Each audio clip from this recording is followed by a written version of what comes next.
Hi, you're watching ATM with SAK.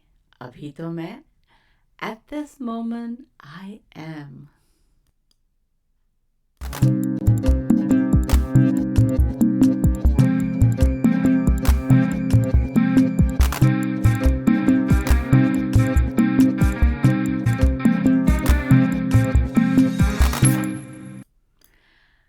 ATM with SAK will explore how to live a happy life with good vibes through spirituality. Spirituality, yes, that buzz in you from beyond your material plane. So let's get started.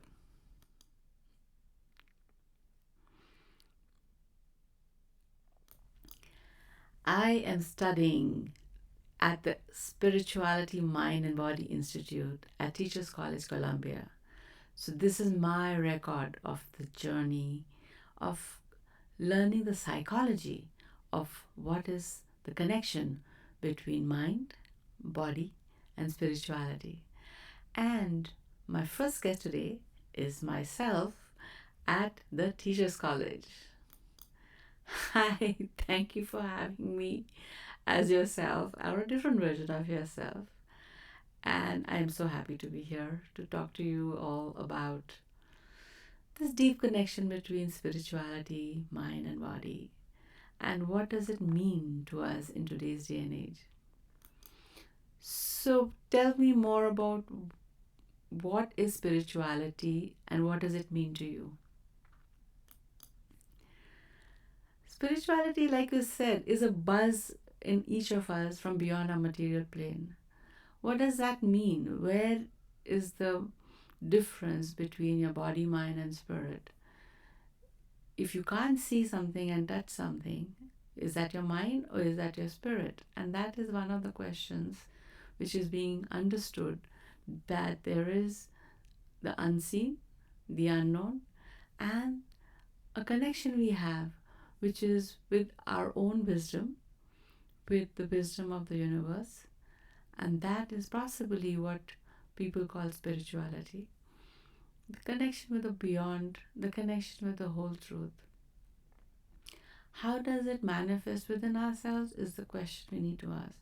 Does it manifest through religion? Does it manifest through nature? Does it manifest through a sense of oneness with the universe? Does it have a connection through philosophy, a way of life? That those are the questions normally we like to ask in spiritual quest. So, what do you mean by spiritual quest? Like, when do you get a spiritual quest in life? Is there like a moment in time and suddenly you're feeling like, oh, I think I need to understand what is happening in my life? Is it like the, like existential quest? Are they the same? Is spirituality more about what happens when you're questioning your purpose of life? Or is it something that you feel when you feel a connection to God? How would you further like define spirituality? That's a really, really great question. So, spirituality normally used to be associated through a connection with the higher self through religion or through nature. And if maybe first it started in the old tribes of finding the spiritual beauty in nature, and then religion became your way to find it. But there also was, if you remember, in the times of Socrates and Plato, the whole philosophical existential quest.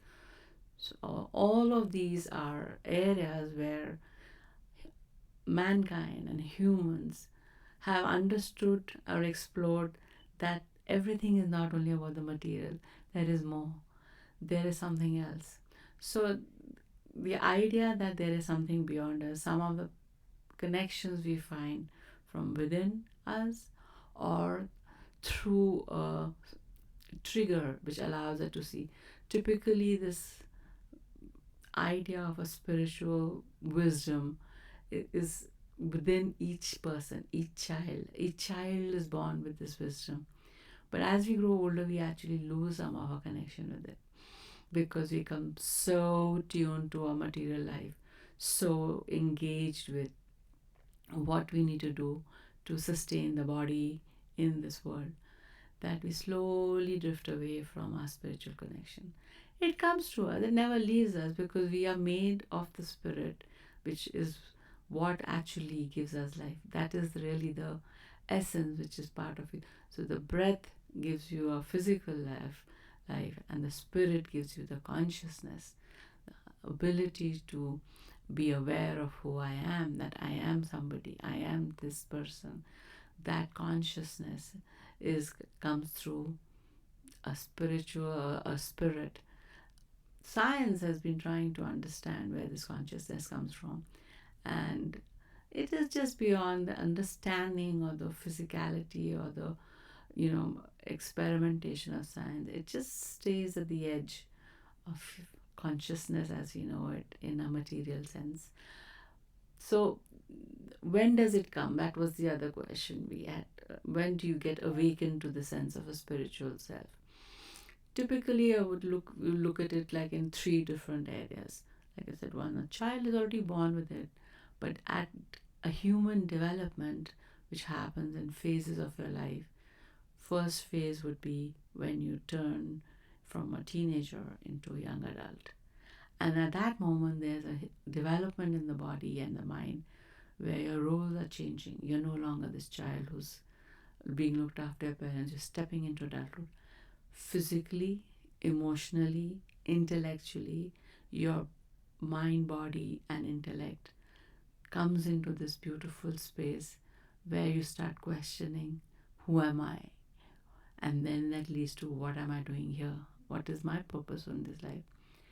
That's a moment many people seek to understand these existential questions and find answers in some ways.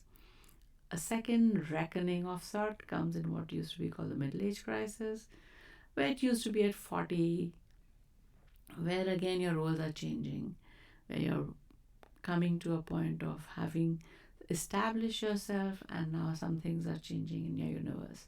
You're no longer this young person who's going to be getting a lot of opportunities. You're looking back at your life and realizing that you've reached a kind of sort of benchmark in your life.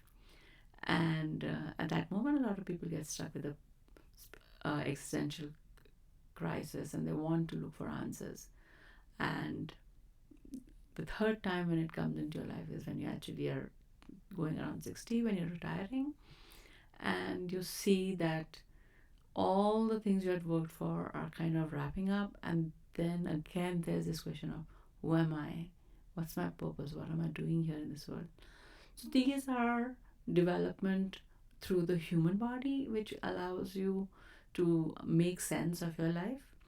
The other two ways where existential questions come is when something goes wrong in your life, something which is meant to be a pattern of your life is not working.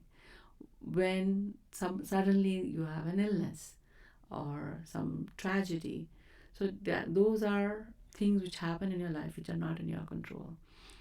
Even when you're stuck in like a situation like a war or some tragedy which is occurring. We all went through COVID.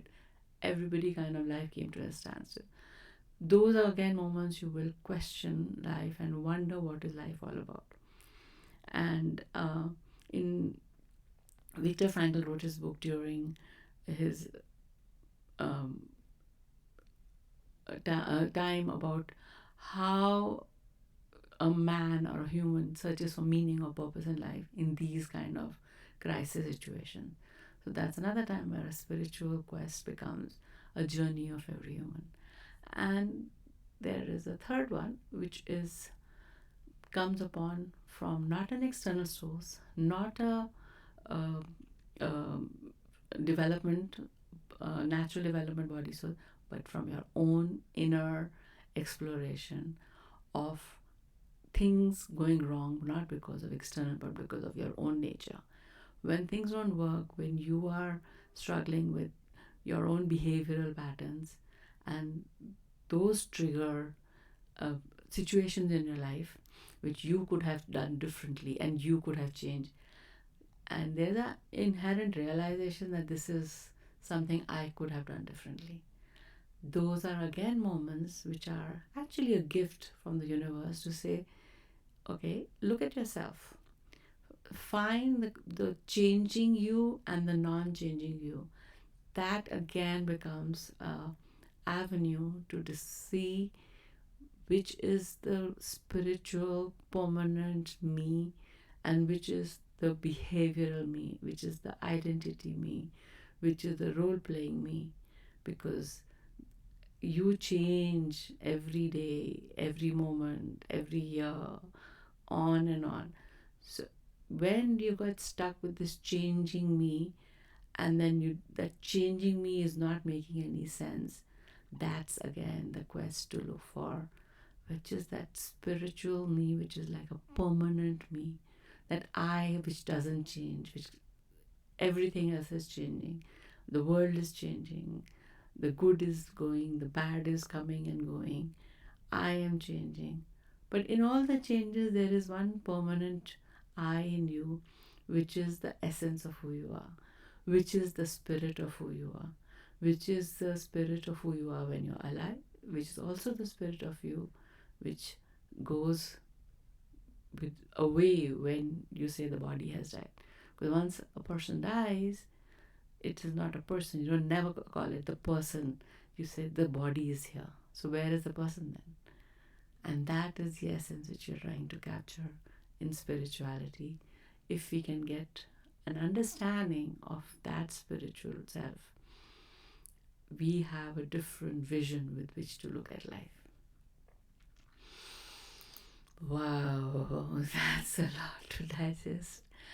So you're saying there is one permanent I in this changing I, which I think makes sense because when I was young, who I was physically, emotionally, mentally is not the same person I am now and will not be. I don't look anything like what I used to look as a child. And people who see me before I was, in college and now again I'm back in college, they wouldn't recognize me physically, not emotionally, not mentally. Yeah. So, yes, who is the I then that stays constant when everything else in me has changed? There is a constant I and there is a changing I. That's so interesting, isn't it? Like, I think we don't think about it, but we are acting on this phenomena without knowledge.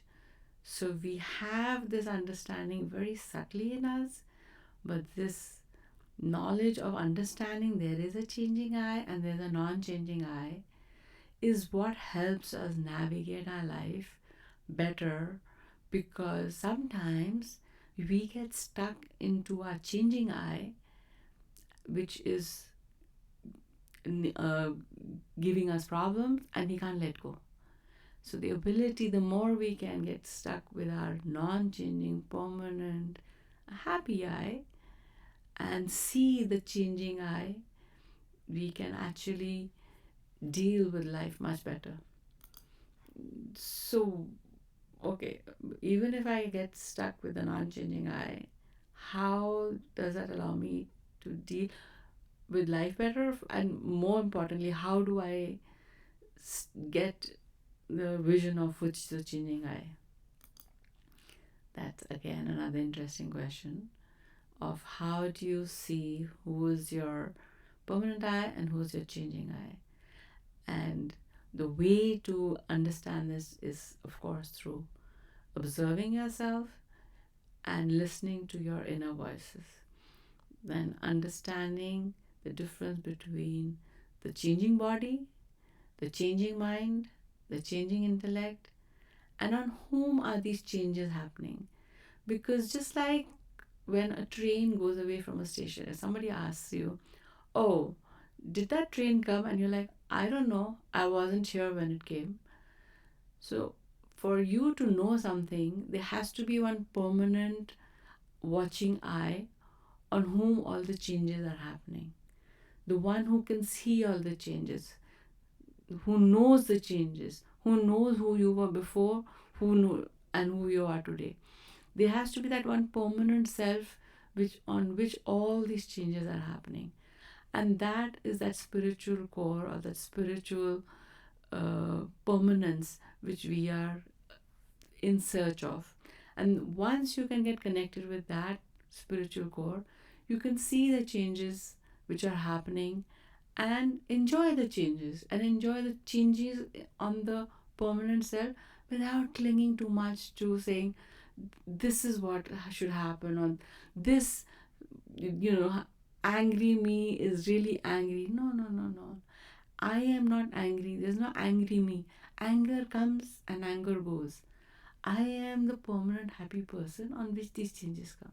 Oh, so that is a very, very interesting phenomenon that I can actually see, that a quest into a spiritual journey also allows me to then release these clinging and these notions I have into my different behaviors and different patterns and different identities.